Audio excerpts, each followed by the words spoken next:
You wake slowly, the way you always do in winter, before the alarm clock has a chance to ring.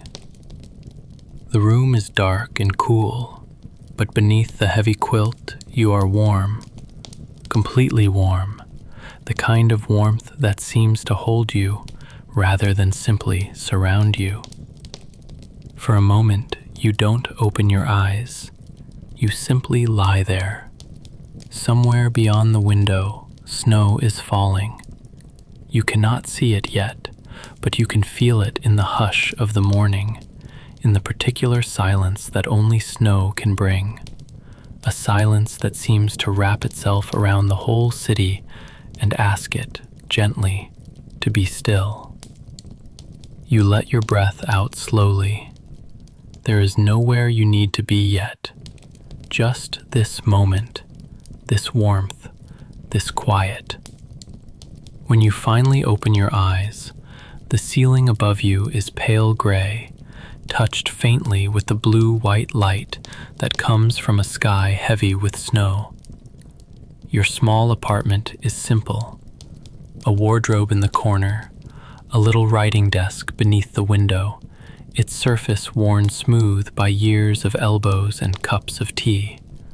A rug, thin but familiar, laid across the wooden floor. Everything is exactly where it has always been, and there is a comfort in this, in knowing that the room will not surprise you, that today will unfold the way most days do, gently, predictably, softly. You sit up, and the blanket slides down around your waist, heavy and warm, made of thick wool the color of oatmeal, a little scratchy at the edges, but soft where it has been worn down by years of sleep. You run your hand along it once, feeling its weight before letting your feet find the cold floor. The chill against your bare skin is brief and bracing, gone the moment you slip into your slippers, worn soft at the heels. You cross to the window. The glass is cold, and a thin lace of frost has gathered in the corners, delicate as a fern. You wipe a small circle clear with the side of your hand and look out. Snow. It is falling in the unhurried way it does only in deep winter. Not the fast, frantic snow of a storm, but the slow kind, each flake seeming to take its time, drifting this way and that before settling on the rooftops, on the bare, black branches of the trees lining the street, on the shoulders of a woman walking briskly below with a string bag of bread. The street lamp outside your window still glows faintly, though dawn is arriving, and in its orange light you can see the snow catching, swirling, falling, an endless, soft procession, patient and silent. You watch for a while. There is no reason to hurry. The flat is quiet except for the distant clink of a radiator beginning to warm, ticking gently as the heat moves through the old iron pipes. In the kitchen, you fill the kettle, but really, and this is a small ritual you look forward to every single day, you reach instead for the samovar. It sits in its usual place on the counter, brass and dented in a few small places, polished thin in others where your palm has rested against it 1,000 times. You fill the base with water and add the coals to the inner chimney, and there is something deeply satisfying about this process, this small task that requires nothing from you but patience. You strike a match, the coals catch. A thin thread of smoke rises, and you close the little door. While you wait, you slice a plain loaf of bread, dark and dense, and set out a jar of jam made last autumn from berries you picked yourself, somewhere out past the edge of the city, at a friend's dacha. In a warmer season you can still remember the smell of. pine needles and warm grass, and the low hum of bees. You set out a small dish of butter, softened slightly from sitting near the stove. The samovar begins to hum. It is a low sound, almost musical, a gentle rising note that tells you the water is heating, that soon there will be tea. You find this sound more comforting than almost anything else in your day. It asks nothing of you. It simply happens, slowly, the way it always has, the way it did in your mother's kitchen when you were small, and her mother's kitchen before that. When the water is ready, you make the tea in the small ceramic pot that sits atop the samovar, letting it steep dark and strong, and then you pour a little of this concentrate into your cup and lighten it with hot water from the samovar's spout. You add a small spoon of jam instead of sugar, stirring it slowly, watching it dissolve into faint red threads through the amber tea. You drink slowly. You eat your bread and jam slowly. There is a particular pleasure in a morning with nowhere urgent to be, even though, in an hour or so, you know you must dress and go to the factory. But that is later. Right now, there is only this: warm tea, warm bread, warm room, and outside, the endless, soft descent of snow. By the time you leave your building, the sky has lightened to a pale, even white. Not bright, not sunny, simply the soft, diffuse light of an overcast winter morning. The kind of light that makes shadows disappear and softens every edge of the city. You pull your coat tighter, a heavy wool coat the color of strong tea, and tug your ushanka down over your ears, the fur brushing warm against your cheeks. Your breath comes out in slow white clouds that dissolve almost as soon as they form. The street has already been trodden by dozens of feet before yours, packed snow with each step. You walk past the corner shop, its windows fogged from the warmth inside, past the old woman who always sweeps her doorstep clear of snow each morning, regardless of how much has fallen. Past children in bright knitted hats being walked to school by their mothers, their small boots leaving neat little prints beside the larger ones of the adults. At the corner, you wait for the trolley bus. You can hear it before you see it, that particular sound, a low electric hum rising and falling as it comes down the avenue, punctuated by the soft crackle where its two poles meet the overhead wires. Small blue sparks flickering against the pale sky like brief, silent fireworks. The trolley bus rounds the corner, its body painted a cheerful cream and red, snow-dusted along its roof, and it slows with a long whew before stopping in front of you. You step up and inside, and immediately the warmth of the cabin wraps around you, a different kind of warmth than your apartment, thicker with the breath and wool coats of a dozen other passengers, tinged faintly with the smell of wet fur hats and leather satchels. You find a seat near the window, and you settle into it, the vinyl worn smooth and slightly cool beneath you before your own warmth transfers into it. The trolley bus pulls away, and its motion has a rhythm all its own, a gentle sway, side to side, the electric hum rising in pitch as it gathers speed, then settling into a steady, almost hypnotic drone. You rest your temple lightly against the cool window glass and watch the city slide past. Gray apartment blocks, bare trees standing like careful pencil sketches against the white sky. A man walking a small dog, both of them dusted faintly with snow.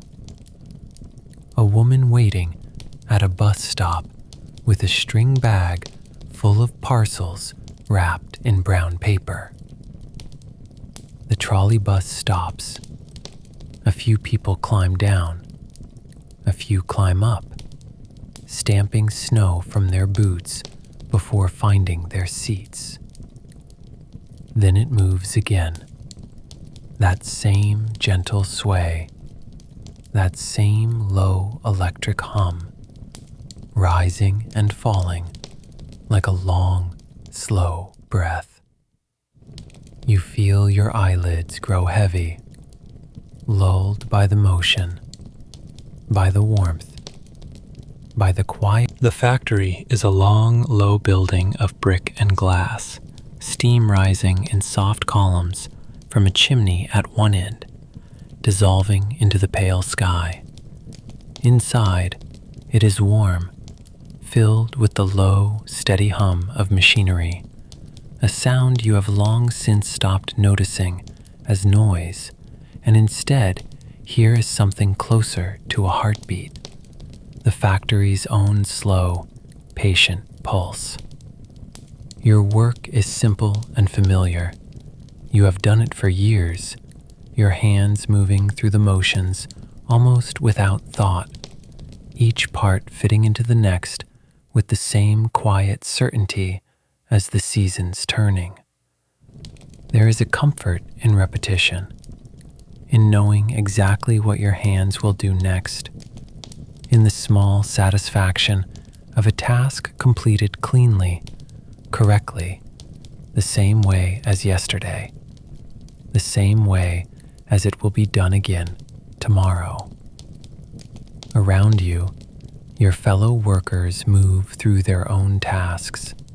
Someone, a tune, low and half-remembered.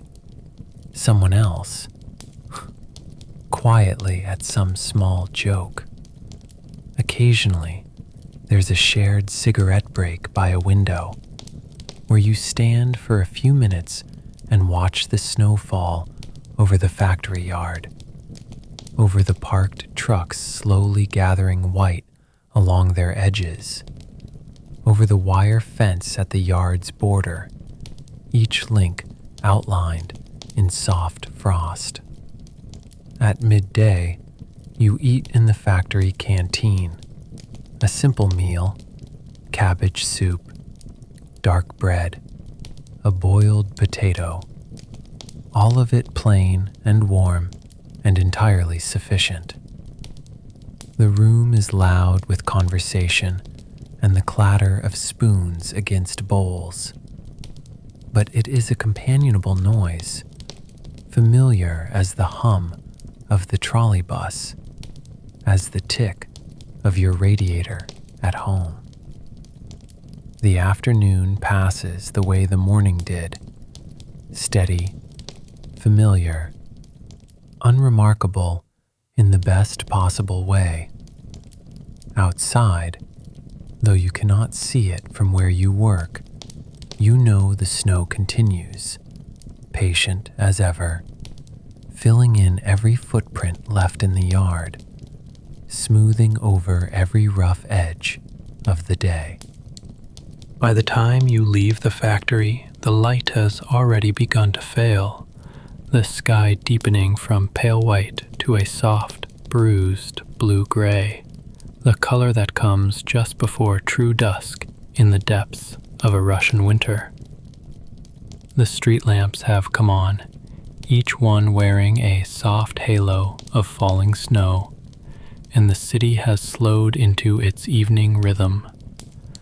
You wait again for the trolley bus, and again it comes humming down the avenue, sparks flickering blue where the poles meet the wires, and again you settle into a seat by the window, watching the darkening city slide past.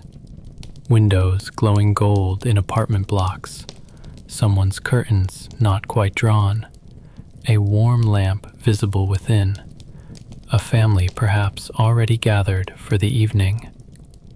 The trolley bus rocks gently, and the hum rises and falls, and you feel the day's small weariness settle pleasantly into your shoulders, the particular tiredness that comes not from strain, but simply from a day well spent, hours filled with familiar work and quiet moments. You step off near your building as the last of the daylight fades entirely, and the snow, freed from even the pale light of day, seems to glow faintly under the street lamps, each flake catching the orange light for just a moment before joining the soft white blanket already gathered along the pavement, the rooftops, the black iron railings of the small park across the street. Your footsteps crunch quietly as you make your way home, past windows warmly lit, past the corner shop now closing for the evening, its shopkeeper sweeping the last of the day's snow from the step. Somewhere, a door closes. Somewhere else, someone calls a quiet goodnight to a neighbor. The city is settling in for the evening the way you are, slowly, gently, without hurry. Back in your apartment, you shrug off your heavy coat and hang your ushanka on its hook by the door, and immediately the warmth of the flat closes around you, welcoming, familiar. You light the small lamp on your desk, and it casts a warm amber glow across the room, softening every corner into shadow and gold light. You return to the kitchen and light the samovar once more. While it warms, you prepare a simple supper, some bread, a little cheese, perhaps the last of the soup from yesterday, warmed gently on the stove. You eat slowly at the small table, and through the kitchen window, you watch the snow continue to fall over the darkened street, each flake illuminated briefly as it passes beneath the street lamp, before vanishing into the soft accumulated white below. When you are finished, you make one more cup of tea and carry it through to your other room, where you have already turned down the heavy wool blanket on your bed. You sit for a while in the lamp's gentle light, the cup warm between your palms, the tea's steam rising in slow curls that catch the light and disappear. Outside, the trolley bus passes once more, its hum fading slowly down the street, growing softer, softer, until it dissolves entirely into the hush of falling snow. Somewhere, a door closes gently. A window latch clicks shut against the cold. The whole building, the whole street, seems to settle deeper into its evening quiet, like a great animal curling itself to sleep. You finish your tea and set the cup aside. You turn off the lamp, and the room falls into a soft blue darkness, lit only faintly by the street lamp's glow filtering through the frosted glass. Patterns of frost and shadow moving gently across the ceiling. You slip beneath the heavy wool blanket and its weight settles over you immediately, warm and familiar, the way it has every night, the way it will again tomorrow. You feel the last of the day's small tensions loosen and dissolve, sinking down into the mattress, into the pillow, into the deep, unhurried quiet of the apartment. Outside your window, the snow continues to fall, soft and endless, filling in the footprints of the day, smoothing every rooftop and street and branch into the same gentle white hush. There is nowhere you need to be. There is nothing you need to do. There is only this: the warmth of the blanket, the quiet of the room, the slow, patient snow drifting past the glass, and the soft, steady rhythm of your own breath, growing slower and slower and slower still, as the whole city, warm and hushed beneath its blanket of snow, settles gently into sleep. You are already halfway there. The snow keeps falling, and you rest.